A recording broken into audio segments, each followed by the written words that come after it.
Hmm.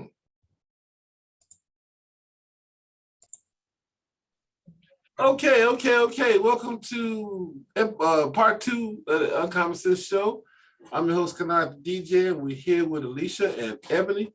Got a pretty good topic for y'all tonight. Real good topic, actually. And we're talking about toxic relationships. This is a good one. It's really interesting. We can go all kind of ways with this one. Okay, so where I'll start. Eb, if you want to take it, you want to start first or what? What's your take on toxic relationships? How do they start? Why do people stay in them? I mean, They start with hello, goddammit. They start with hello. That's true. That's true. But you know what? I think toxic relationships, the thing is sometimes it's so damn subtle. People don't even realize that they're in a toxic relationship because they feel, well, if this is how my parents did it, this is how I should do it. Mm-hmm.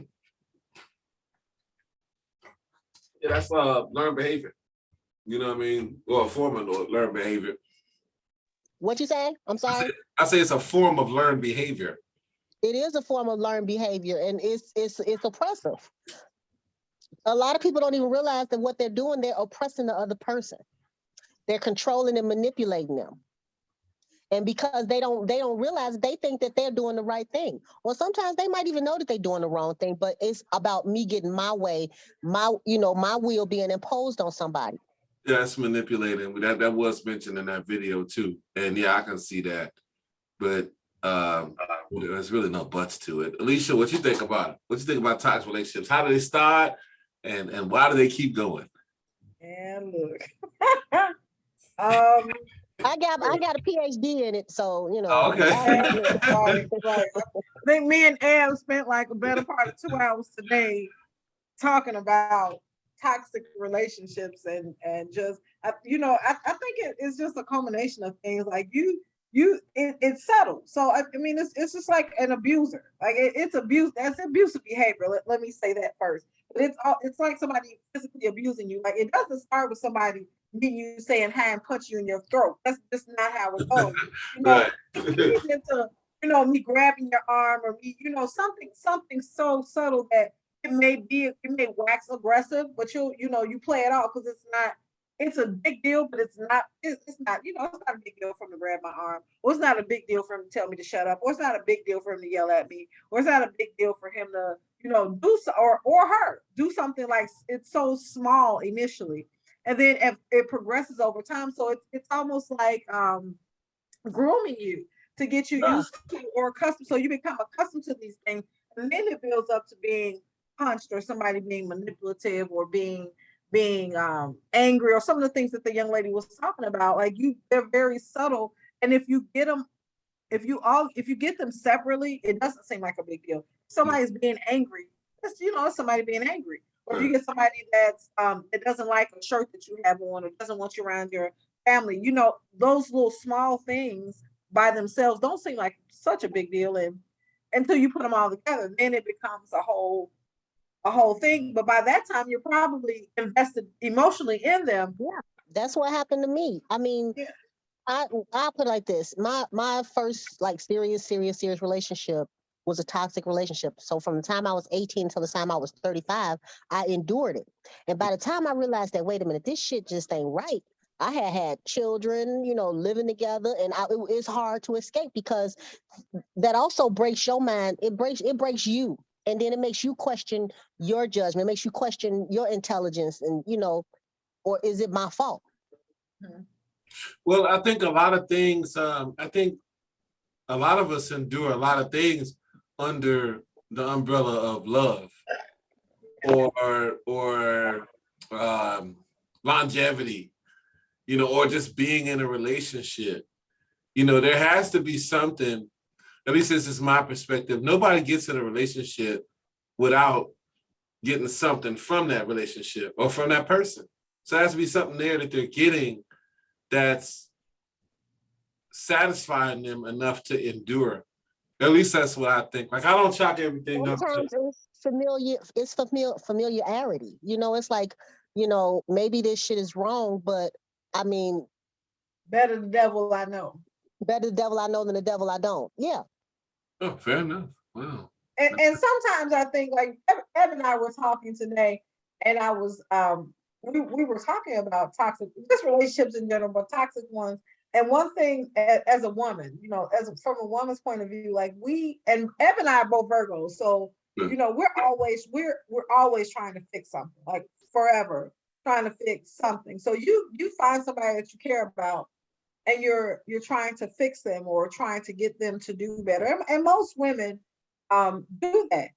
But as I've gotten older, what I've learned is I've learned a few things, and you know, my cousins now they'll say this: you like who likes you, first of all, Yeah. but you also, you know, if you're a queen, then you have to behave like such. So you know, love is love. And I remember my great grandfather saying a long time ago, love is a misunderstanding between two fools. Which means that you don't love, it's okay to be in love, but it's an emotion, and emotions are they're not their emotions are not they're just not, what's the word I'm looking Not for? reliable. They're not reliable. They're not anything that you should be based. They're not logical. An emotion is not a logical response to anything. So when you realize the fact that okay, I'm speaking about me, for example. Like I don't just come and sit at somebody's table. I bring a table and chair with me. So why would I ever allow somebody to treat me as if I don't bring something to the table? And sometimes it's just a matter of you recognizing who you are and what you bring to the table and what you're worth, to get out of a situation. I was sharing with Ebony, was it last week? I told Ebony, I said, you know, I got tired of waiting for him to make a decision about my life that I should have been making about for myself. So when I realized that I'm waiting around for somebody to say yes or no to a relationship, it pissed me off. And I'm like, okay, no, I'm not doing this, because you're And essentially waiting for that somebody shit, to make a that shit decision stung about me. your life. So it's like Right. when she said it, it stung me. I'm like, damn, why should that's exactly what it is. You waiting for somebody to get you're putting your life and your situations, your expectations on hold for somebody to get their shit together. When I mean, what if they never do? You done wasted all of this time. Right. And people will lead you on, you know. I mean, you could be in a relationship. People get in relationships for all types of different reasons. It ain't always love. It could be any other reason under the sun. And a person can lead you on and make you think that, you know, okay, this is what I want to do and blah, blah, blah. But to me, I personally, I rely on proof before the promise. You know, And promise. nowadays it's a trend to be toxic, you know, and shit, because I mean, what's the future? I mean, this dude is the poster boy for toxic shit. That's But everything, I mean, but when you look at him and the things he do and the things he say, he is, I mean, that's textbook toxic right there. I don't know nothing about that dude. I know he I whack. don't either. Oh my God. It was screenshots of some text he sent his son. His son asked him for some money. 8 years old. His son asked him for something. He said, ask your mama. I'm giving her all this money. And then the little boy said, Dad. And then he was like, your mama a hoe. Oh, but you know, he's fucking us. So wait. That's the mother he's talking about. That's a chick he was with, right? I don't think they together no more. But he was fucking her. Yeah, he was. Okay, so what that make him? Down with dogs, you get first up of all, with why are you trying to rationalize what he's saying, Kennard? Like, No, I'm just saying. what you doing. Why are you trying to rationalize that? Whether she a hoe or not, I mean, they were equals when they laid down. Exactly. And that ain't nothing you tell your 8-year-old child anyway. If she is a hoe, but that ain't nothing you share with him. These niggas, these new niggas, they're a different breed altogether. So you can't expect man shit from these new niggas. They don't have no type of coaching, no type of guidance as to nothing masculine for one. Wait a minute now. Now, not all these new niggas is new niggas. Some of them is getting stuff from their parents and stuff as well. Exactly. Now let's just make it clear. We are not a monolith. A lot of us grew up with mamas and daddies, and that toxicity was passed down between them. You know what I'm saying? Just like the lady said in the video, it could be something as simple as, I don't like that purple. Like she said, I don't like that purple shirt. And then when you see the person, then when you know they wear the purple shirt, you act offended because you didn't like that shirt. So obviously it's like what I like, you're supposed to like because you love me. Fuck all that. Where's the individuality at? But my We thing is, talking about toxic we're relationships, talking sir. about there is no individuality in a toxic relationship. In a toxic relationship, people want you to think just like they think and obey the rules that they think you should obey. Now, what's fucked up is when you got two toxic people who feel that way. That's why they always arguing and fighting. Mm-hmm. That's a dictatorship. That's not a relationship to me. I mean, you know, everybody should have a voice and an opinion and all this and that. And then you're really supposed to compromise. It don't always go like that, but that's what you're supposed to do so everybody can win. But you get motherfuckers on some selfish shit, and then you know, and motherfuckers feel like, you know what I'm saying? Like, oh man, you know what, I ain't going nowhere. So I can do whatever I want and tell them blah blah blah blah blah. So that's some ego up in there too. Oh, okay, well, I'm this and they that, so I can act a fucking fool and they ain't gonna go nowhere. See what I'm saying? So you gotta factor that shit in too. So my mom told me some years ago, you gotta put shit on the motherfucker head sometimes to make them think. You know what I'm saying? That you know what I'm saying? Like you have to do that. Sometimes to get an understanding. Sometimes even when you Right. love somebody, you gotta make it sing so that you have understanding about what's okay and what's not. Straight up. Because the motherfucker will try with you. And that's the thing is that I don't care to be tried. I've never been one. I'm not no drama person like that. I don't think I am. You know, but I don't like to be tried. I don't go out and try people, so I don't want it to come happening to me. But people will pull it with you. And they'll try you and they'll test you and all this other shit. And I ain't saying you got to go and body slam a motherfucker, but you got to check a motherfucker and let them know, hey, look, you know what I'm saying? It's certain zones.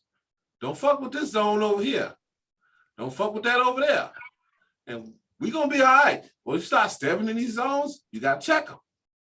That's just all I think, well, I mean, that might be a man's, I ain't gonna even say a man's perspective. From my perspective, I think that if you're doing something I don't like and I tell you one time, that's gonna be enough for me. Because once if I say Kennard, I don't like, even in any kind of relationship with me, if I say this makes me uncomfortable and you don't stop doing it, then we've already had a conversation essentially. So I say to make me uncomfortable, you better say fuck you, I'm gonna do it anyway. Mm-hmm. Then at that point, I'm just leaving you alone because you've already shown me that you don't give a shit about what I'm saying to you. And I don't think that requires, like, I don't mind confrontation and I can be confrontational. I would prefer not to, but if I'm put in a situation, I will be. But when it comes to like that kind of stuff, like my dad and my brothers and my great uncles and my uncles, like my dad told me something that stays with me now. You don't have to argue with anybody. You tell them what you're going to do and let that be it. So I live by that. Once I say this is what it is, I don't argue with anybody. I don't go back and forth. If I say, okay, this is how I feel, I'm a firm believer. People can agree to disagree. Like you don't have to agree on every topic, and you can disagree and be friends and let it be amicable when you disagree. Mm-hmm. That's okay. And that's to me, that's healthy. That's healthy for people to talk and not be agreeable on everything.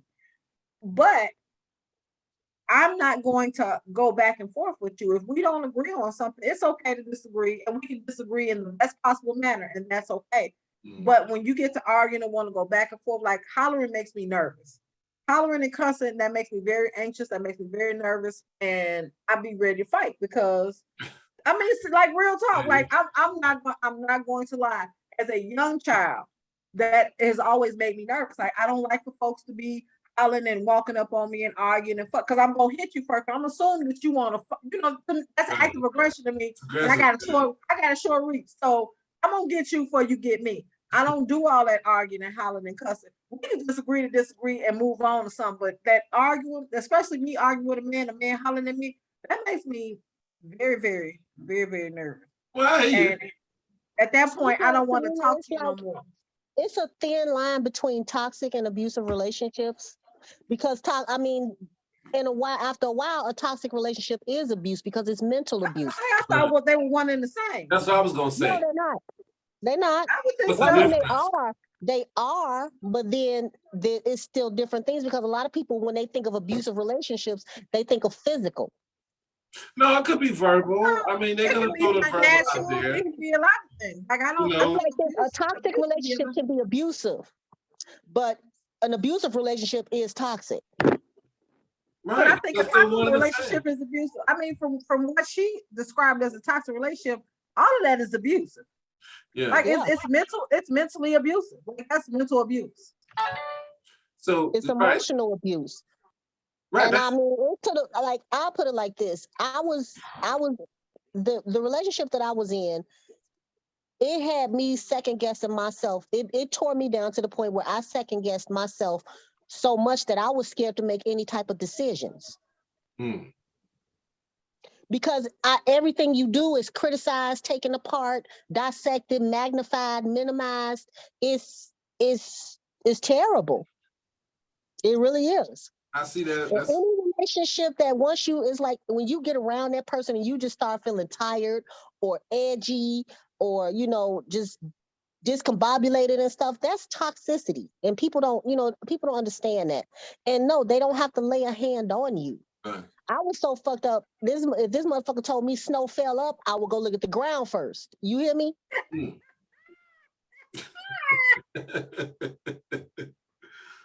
Girl, he had you gone. But it's Yeah. but Because you know what? It's like because and one thing is they know who to pick. I was right. 18, I was young, I had like low self-esteem problems already. And it's like I was groomed from that point on.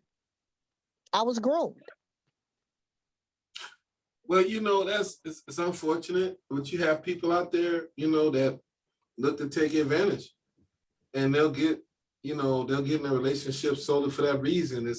Well, I go back to what my mother say. My mother say it's always better to have somebody that likes you more than you like them. Yes, I that's right. understand that until I got older. I never really agreed with that, but I understand it, and it makes perfect sense. You don't lose when somebody likes you more than you like them. You always win. You're in the driver's seat. Like they don't give a fuck what you do. They're gonna be right there. You know what I'm I saying? always say, be like people treat what they want and what they need a lot different. That's 100% true. Cause I mean, the stuff you want, you treat a lot better than the stuff that you need. You need socks, but you'll throw them motherfuckers all over the house. Right. We ask backwards You like want that car, you're gonna be out there in the snow waxing that motherfucker down. You know what I'm that. saying? So, what you want versus what you need are treated differently. Once we learn to appreciate the needs, then we're good to go. You know what I'm saying? Because I mean, the wants come and go. That's the thing about the wants. I mean, the wants don't always stay around. The needs be there all the time. But you gotta, once you get to a point in your life that you start focusing more on the needs, then you'll cherish a person providing those needs. You know what I'm Well, saying? sometimes you get resentful of those people providing you those needs because it's crazy. You Me, could be with somebody and you could be providing them everything they need. Well, I put it like this: from a male perspective, sometimes a man will get resentful if they with a woman that they need. You know what I'm saying? And it's how? almost like they trying to manipulate the woman into convincing that she needs him. Well, that's possible too. I mean, that is possible, but I mean, that's just mind game type of shit there. If But it's that's some, what that's manipulation. That's part of toxic. That's toxic as fuck because you're not letting this person have their own free will. You're trying to manipulate them to bend them to your will. right, that's controlling. So okay, it's a chick that you need, and then you want to sit up and act like, oh, I don't need you, and da da da da da. But you won't let her leave. You know what I'm saying? It's too much like, right, like, oh, to me the thing is the proof is in the pudding. You know what I'm saying? If you're a necessity, a motherfucker gonna have a hard time parting with you, no matter what they say or do. Now, I don't agree with all the bullshit that come with that as far as down talking and all this, and oh, you ain't this and da da da da da. I don't agree with that at all. I'm saying, but you got motherfuckers that's dirty like that. It's motherfuckers that's just, you know, that's how they. I don't know why. I ain't perfect. I can't honestly say that that's what I've done. I mean, I'm not a confrontational person. I don't want nobody to talk shit about me, so I ain't gonna talk shit about them.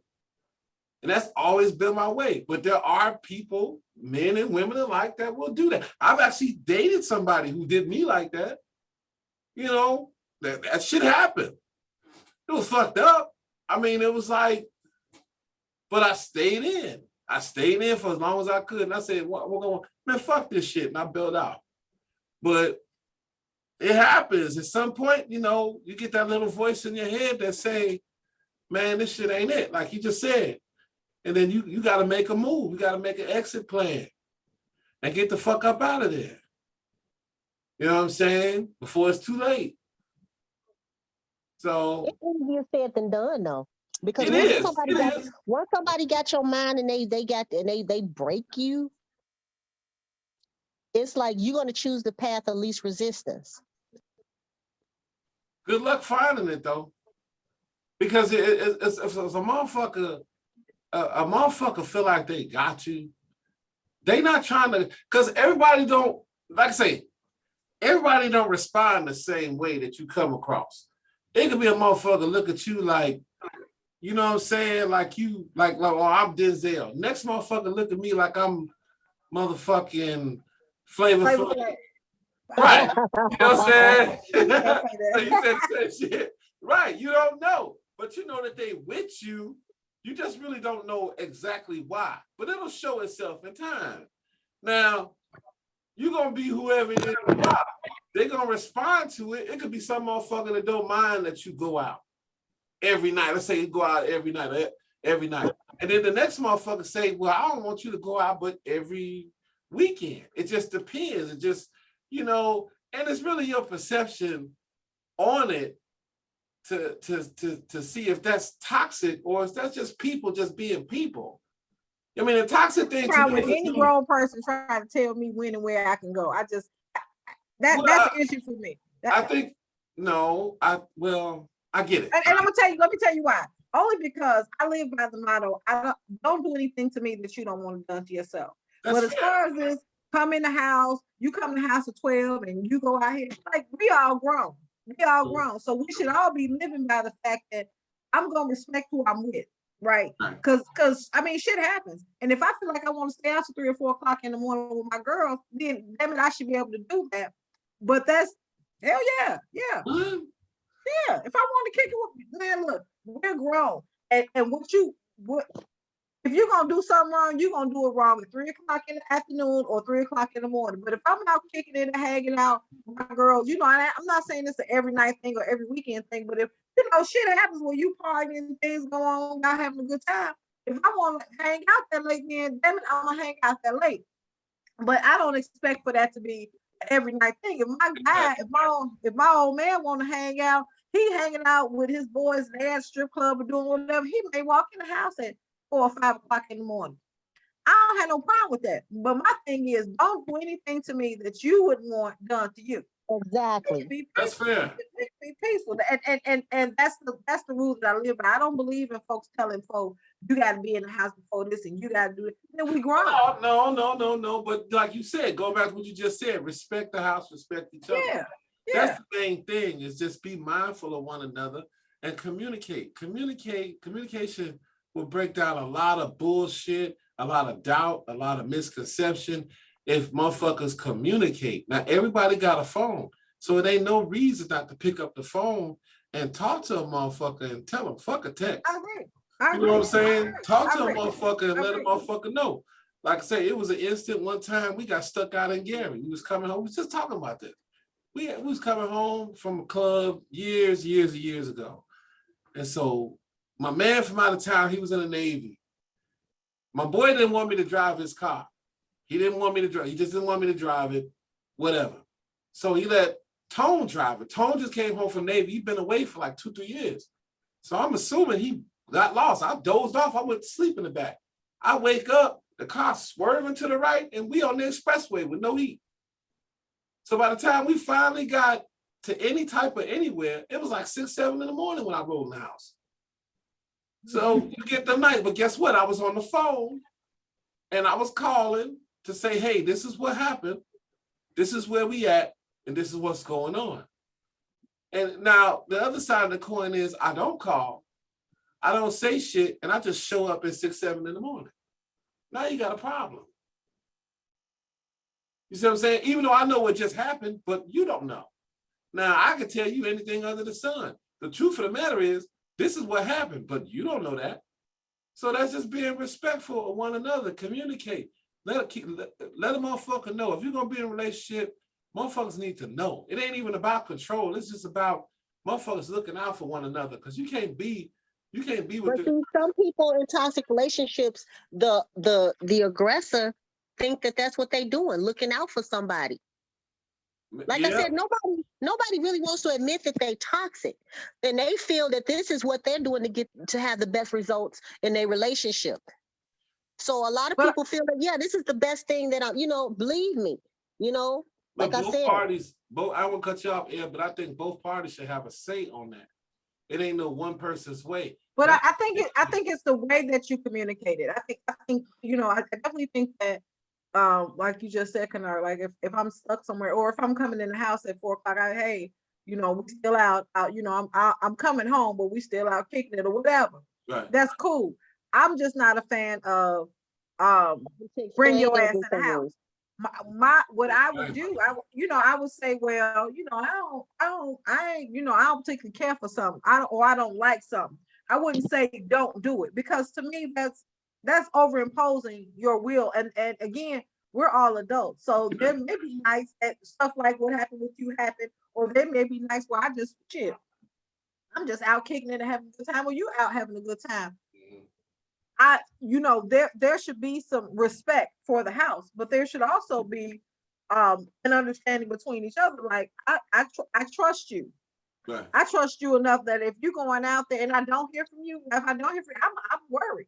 Like I'm damn sure I'm worried if I don't hear from you and you roll in the house at 6 o'clock, I might have some questions for you. But if you say this is what happened, if I know you keep it 100 with me, or if I trust you, then okay, that's what it was. And I'm gonna go back to bed. I'm just that kind of person because I don't have time to worry about what you're doing out there. Mm-hmm. I got other stuff to do. So, as long as it's not something consistent and it's not disrespectful, I just have a problem with folks. Because I hear a lot of women say, he better have his ass in the house, or like, dude, that's a grown ass man. Like, period. Right. That's a grown man. Chaperone, motherfucker. Right. Or and motherfuckers where you go? You know what I'm saying? Fuck all that. See, that ain't never been my style. I agree with you 100%. Ain't never been my style. It never been to sit up and interrogate motherfuckers. But I've been in situations where I feel like I have to because I haven't been communicated to. So now I got attitude. See what I'm saying? So if you didn't clue me in as to what the fuck it was, and I feel like it's a little bit too much, then I'm gonna come at you. You know what I'm saying? When the shit could have been squashed off the top. Now I can't make a motherfucker pick their phone up. I can't make a motherfucker do none of that. I can't make a motherfucker do anything. All I could do is suggest. You see what I'm saying? I can make suggestions as to what I think would work, but see, the thing is with toxic relationships is it's a suggestion in name only. Because the thing is if that person doesn't take your suggestion, there's a problem, because obvious, they're going to start feeling like that you don't care about them, or this is a problem in a relationship if I make a suggestion and you don't follow it. Sometimes it's not an option, even though they make it seem like it is. Trust me, there's been plenty of times where I thought I had choices, like, you could do this or you could do that, and then when I do it, it's a goddamn problem because, well, why would you do that? Well, that's not what I wanted you to do. No, because then that's playing games. In all fairness, if a motherfucker say, okay, you could do ABC, and you do ABC, then they got something to say, then they got a fucking problem because you the one saying ABC. That's the problem. See, that's some other shit. Now, my thing is, if you're gonna goddamn it, put a rule out or a law out or whatever the fuck you gonna do, then stand on that law. I don't give a fuck what it is. If that's your law, if you say, motherfucker, you can't have no motherfucking pink cookies till 12 a.m. and that's the law. Okay, cool. All right, 12 a.m. roll around. I'm gonna go get a pink cookie. Then here you come. What the fuck you doing eating pink cookies? Motherfucker, you just told me at 12 a.m. What the fuck is the problem? Shit. But I ate the Oh, get out my face with that dumb shit. I'll lay back down while I eat these cookies and leave me the hell alone. Right. I'm just saying. Because I ain't bothering you. Right. I get that. That's what I'm saying. I'm saying. But that also, a lot of that control issues and stuff stem from insecurity and guilt. True. You know what I'm saying? A lot of people in toxic relationships are just insecure. Look, like I said, I was in a toxic relationship for 17 years of my life. I got stories. You know what I'm saying? I know that. It was to the point like it's a thing of control and it's a thing of insecurity. Like, let's just say I was at a friend's house and that person called me. We got a minute left. I would have to be quiet so this person can hear what was going on in the background and see if there's any men around or anything like that. That's insecurity. Fuck anybody. What? I mean,